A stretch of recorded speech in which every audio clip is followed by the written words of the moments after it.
June 20th, 2017. The Netherlands. Dutch National Police sit down at a server rack, and they do something that has almost no precedent in the history of cybercrime enforcement. They don't pull the plug on Hansa Market. They take the keys. Somewhere out there, tens of thousands of users are about to log into a dark web drug marketplace that no longer belongs to the criminals who built it. It belongs to the police, and none of them will know it for nearly a month. This is the story of Hansa Market, one of the most unhinged dark web takedowns in history. A marketplace so massive, so deeply embedded in the criminal underworld, that when law enforcement finally pulled the trigger, they didn't just shut it down. They secretly ran it first. Hansa Market operated on Tor, the anonymizing network that routes internet traffic through layers of encrypted relays, making it nearly impossible to trace who's connecting, or from where. Buyers paid in Bitcoin. Transactions settled through an escrow system. Vendors built reputations through feedback scores. The same mechanics you'd find on any legitimate e-commerce platform. Except the inventory was heroin, fentanyl, forged passports, weapons. Prosecutors estimated Hansa's customer base ran into the 5-digit range, making it the third largest dark web marketplace in the world at the time of its takedown. To understand why that mattered, you need one line of context. When the FBI dismantled Silk Road in 2013, it didn't kill the dark web drug trade. It created a vacuum. AlphaBay and Hansa moved in to fill it. By 2017, AlphaBay had grown so dominant that FBI Acting Director Andrew McCabe would later describe it as 10 times the size of Silk Road. Hansa was the runner-up, the silver medal. And in this particular race, silver medal meant tens of thousands of active users, vendors shipping packages across continents, a functioning criminal marketplace operating with the kind of reliability serious buyers demanded. 2 men built and maintained all of it, a 30-year-old and a 31-year-old, both from the German town of Siegen in North Rhine-Westphalia, were the architects behind Hansa's infrastructure. Frankfurt prosecutors accused them of abetting illicit drug sales, weapons trafficking, and plagiarism of copyrighted goods. They were technically sophisticated enough to run what investigators called a highly complex operation, and they had every reason to believe the architecture they built was airtight. Tor, Bitcoin, encrypted communications, servers distributed across multiple countries. On paper, they were invisible. What they were running wasn't just a website, it was a layered criminal ecosystem. Vendors maintained storefronts. Buyers left reviews. Escrow held funds until delivery was confirmed. Disputes got mediated. It mirrored legitimate commerce so closely that users treated it like any other marketplace, building trust over dozens of transactions, rating sellers the way you'd rate a restaurant. The 2 men from North Rhine-Westphalia sat at the center of that system, quietly collecting fees and watching the operation scale. They had no reason to panic. They had every reason to feel untouchable. But somewhere in the architecture they were so confident in, Dutch investigators had already found a loose thread. They hadn't pulled it yet, not because they couldn't, because they were waiting for exactly the right moment, and exactly the right flood of users to send straight into the net they were quietly weaving around the entire platform. With authorization from Dutch judicial authorities, law enforcement assumed covert administrative control of the entire platform. Servers in the Netherlands, Lithuania, and Germany. All of it. The 2 men from North Rhine-Westphalia, who had spent years building this architecture, had been arrested on the same day the servers were seized. But their users had no idea. From the outside, Hansa looked exactly the same. Vendors were still listing product. Buyers were still placing orders. The escrow system was still processing Bitcoin. The only thing that had changed was who was sitting in the administrator's seat. Think about what that actually means in practice. Every order placed on Hansa after June 20th was being processed by police. Every message sent between a buyer and a vendor, the shipping address, the quantity, the delivery instructions, was being read by investigators. Every username and password entered into the login page was being logged. The entire criminal ecosystem that the two German administrators had built was now, functionally, a law enforcement surveillance operation running in plain sight, disguised as a marketplace its own users trusted completely. This is the part that takes a moment to absorb. Hansa's users believed they were protected by the same layers that had always protected them. Tor's anonymizing relays, Bitcoin's pseudonymous ledger, the platform's encrypted communications. Those protections were still technically in place. What wasn't in place anymore was the assumption that the person on the other end of the system was a criminal administrator protecting their own interests. Dutch officers were now the administrators, and their interests were the opposite. Europol Executive Director Rob Wainwright would later describe the operation as one of the most sophisticated law enforcement operations against cybercrime that we've ever seen. That's not a throwaway line. Europol coordinates across dozens of member states and processes hundreds of operations annually. For Wainwright to reach for that framing, the operation had to have done something genuinely novel, and it had. Law enforcement hadn't just seized a criminal marketplace. They had become it. The technical audacity of what Dutch police were doing in those weeks is difficult to overstate. They weren't passively watching traffic. They were actively running the platform, which meant maintaining the trust of tens of thousands of users who had no reason to suspect anything had changed. Every day Hansa kept operating normally was another day of intelligence collected, another wave of usernames and Bitcoin addresses logged, another layer of the network quietly mapped. But here's the question the Dutch investigators had already answered before they ever touched a server.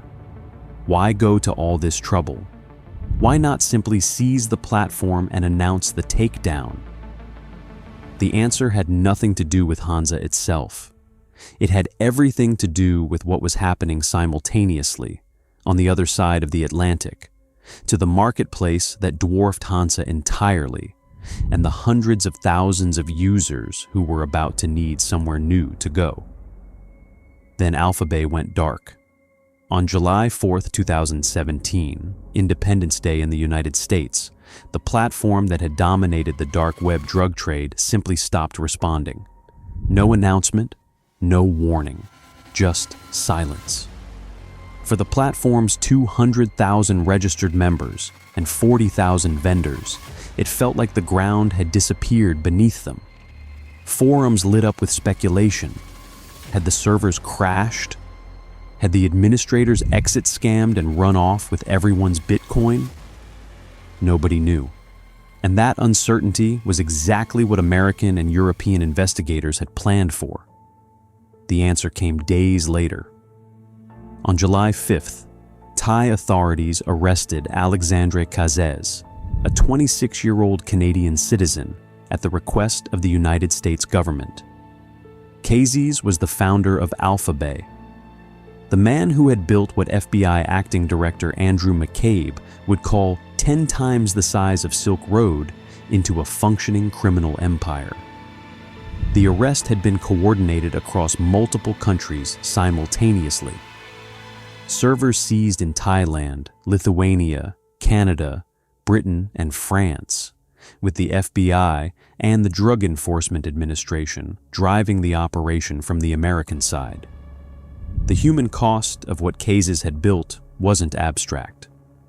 Attorney General Jeff Sessions, speaking at a briefing in Washington, D.C., named real American victims, including an 18-year-old who had overdosed on a powerful synthetic opioid she had purchased directly on AlphaBay. Sessions called the takedown one of the most important criminal investigations of the year. A week after his arrest, Kazis died by suicide in Thai custody. The man who had built the largest dark web marketplace in history never faced trial. But his platform's collapse was only half the operation.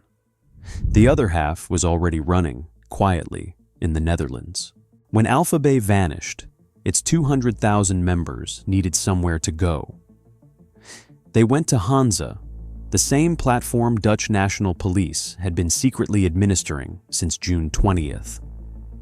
Europol reported an 8-fold increase in new Hansa users in the immediate aftermath of AlphaBay's closure.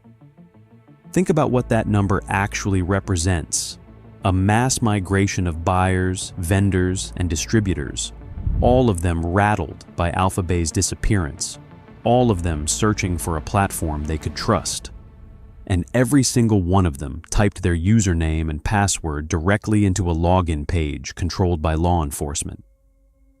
Europol Executive Director Rob Wainwright described the dynamic plainly. They had flocked to Hansa in their droves. That was the phrase he used. Droves, not a trickle, not a gradual migration. A flood of panicked users pouring into a system that was, at that exact moment, the most dangerous place on the dark web for a criminal to be. The trap had worked exactly as designed. Dutch investigators had anticipated this moment from the beginning. The reason they had taken covert control of Hansa before AlphaBay fell was precisely so that when the flood came, they would be ready to receive it. Every new registration was a data point. Every credential entered was a lead. But the investigators weren't done yet. They let it run a little longer. On July 20th, 2017, the banner went live. Anyone who navigated to Hansa that morning found not a marketplace, but a seizure notice. The logos of the FBI, the DEA, and Europol stacked on a page that announced the site had been taken down as part of a coordinated international law enforcement operation. For the tens of thousands of users who had registered in the weeks prior, many of them AlphaBay refugees who had fled to Hansa, believing it was the safer alternative, the moment of realization must have landed like a trapdoor opening beneath them. They hadn't escaped the net. They had walked directly into it, and Dutch police had been collecting everything. During the weeks of covert operation, investigators weren't simply watching traffic flow past. They were logging usernames and passwords at the point of entry, which meant every vendor who had migrated from AlphaBay and reused their credentials had handed investigators a direct cross-reference between their old identity and their new one. The anonymizing architecture that Tor provided was still technically functioning. It just didn't matter anymore, because the threat wasn't coming from outside the platform. It was sitting at the administrator's desk. Europol Director Rob Wainwright confirmed it publicly at the July 20th press conference.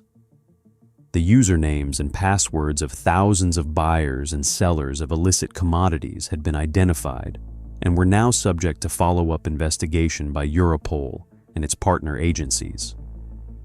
That wasn't a vague promise of future action.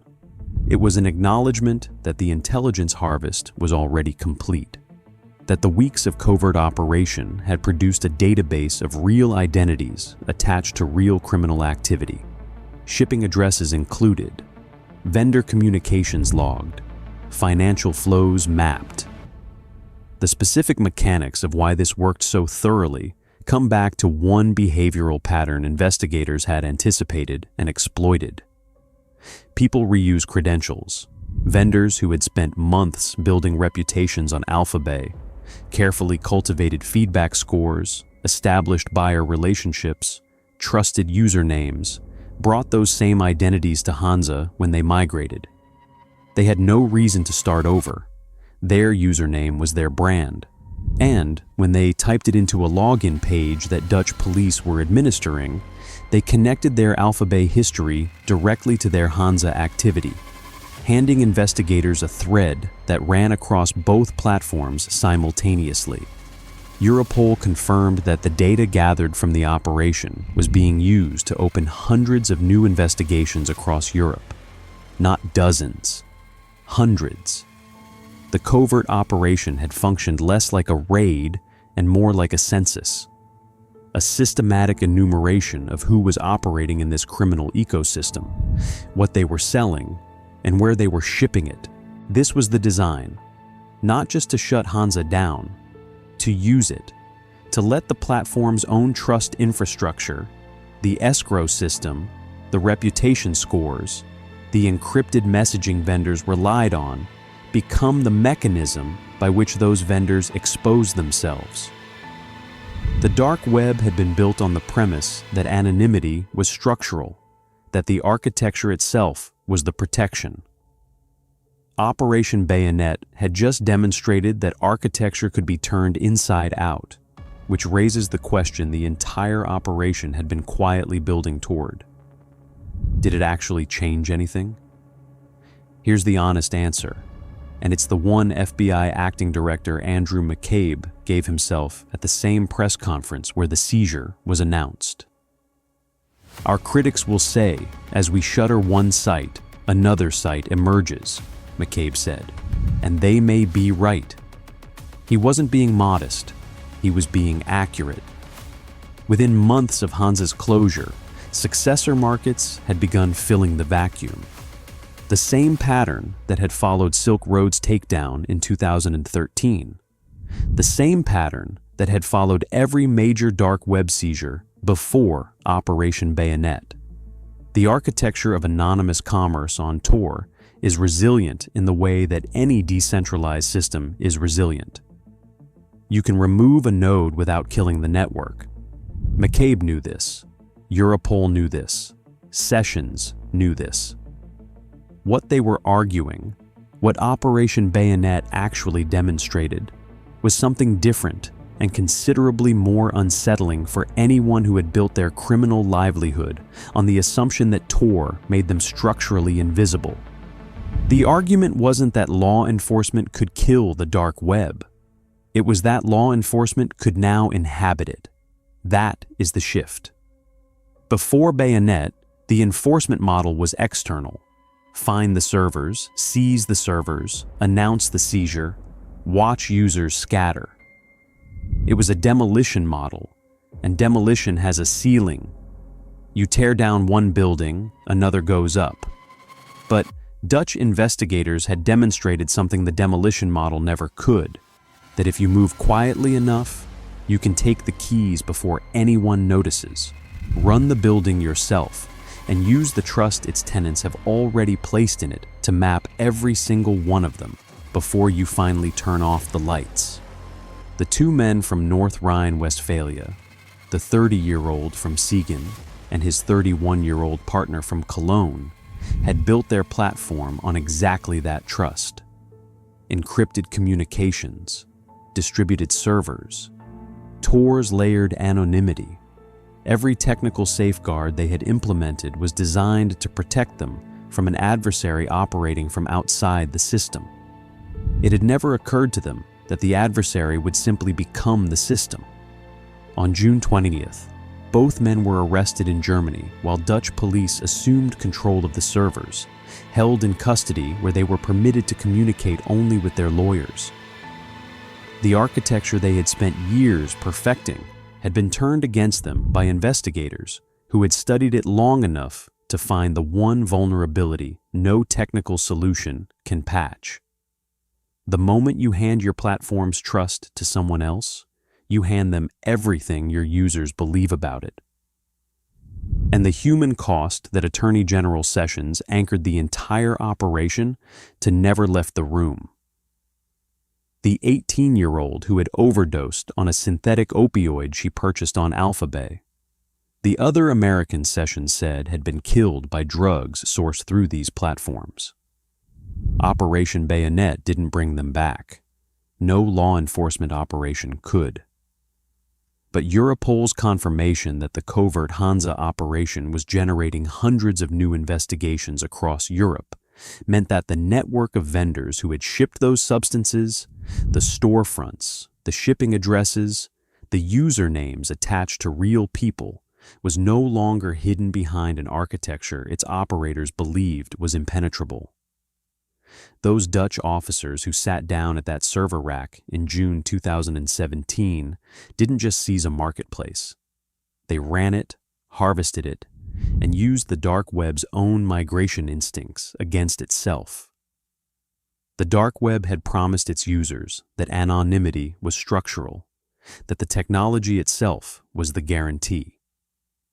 Operation Bayonet proved that promise had an expiration date, and that the expiration date arrived the moment law enforcement stopped knocking on the door and started sitting behind the desk. Subscribe if you want more investigations like this, and watch the next one on screen right now.